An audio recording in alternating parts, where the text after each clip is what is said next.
சென்னையில் பனிமூட்டம் அதிகமாக காணப்படுவதால் வாகன ஓட்டிகள் முகப்பு விளக்குகளை எரியவிட்டவாறு செல்கின்றனர். இதுகுறித்து சென்னை அண்ணா சாலையில் இருந்து எமது செய்தியாளர் ராஜேஷ் நேரலையில் தகவல்களை தர காத்திருக்கிறார். அவரிடம் விவரங்களை கேட்டு பெறலாம். வணக்கம் ராஜேஷ், இந்த கடும் பனிமூட்டம் காரணமா வாகன ஓட்டிகள் பொதுமக்கள் என்னென்ன சிரமங்களை சந்திச்சுட்டு வராங்க, விவரங்கள்?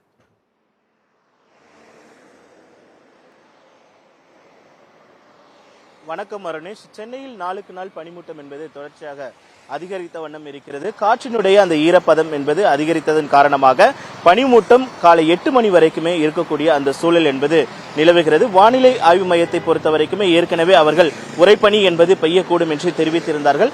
அதே போல காற்றினுடைய மாசுபாடு என்பது அதிகரித்திருப்பதாக மாசு கட்டுப்பாட்டு வாரியமும் தகவல் தெரிவித்திருக்கிறது. கடந்த 27ஆம் தேதி 33ஆக இருந்த அந்த மாசு குறியீடு தற்பொழுது 177ஆக மாறியிருக்கிறது. அதனால் நாளுக்கு நாள் சென்னையில் காற்றின் மாசு என்பது அதிகரித்து வருவதாக மாசு கட்டுப்பாட்டு வாரியமும் தெரிவித்திருக்கிறது.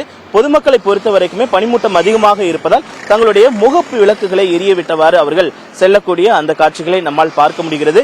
இந்த பனிமூட்டம் என்பது நாளுக்கு நாள் அதிகரிக்கக்கூடும் என்று தெரிவிக்கப்பட்டிருக்கிறது. வானிலை சுழற்சி காரணமாக காற்று மேலே எழும்பக்கூடிய அந்த தன்மை என்பது குறைந்திருக்கிறது.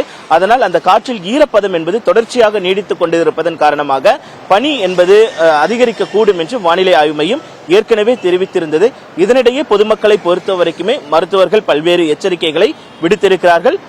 கட்டாயமாக முகக்கவசம் அணிய வேண்டும் என்று, பல்வேறு சளி தொந்தரவுகள் இருப்பவர்கள், நுரையீரல் பாதிப்பு உள்ளவர்கள், ஆஸ்துமா போன்ற நோய் பாதிப்புகள் உள்ளவர்கள் கட்டாயமாக முகக்கவசம் அணிய வேண்டும் என்று மருத்துவர்கள் வலியுறுத்தி இருக்கிறார்கள். அதே போல நாளுக்கு நாள் காய்ச்சலுடைய பாதிப்பு என்பது அதிகரித்து வருகிறது.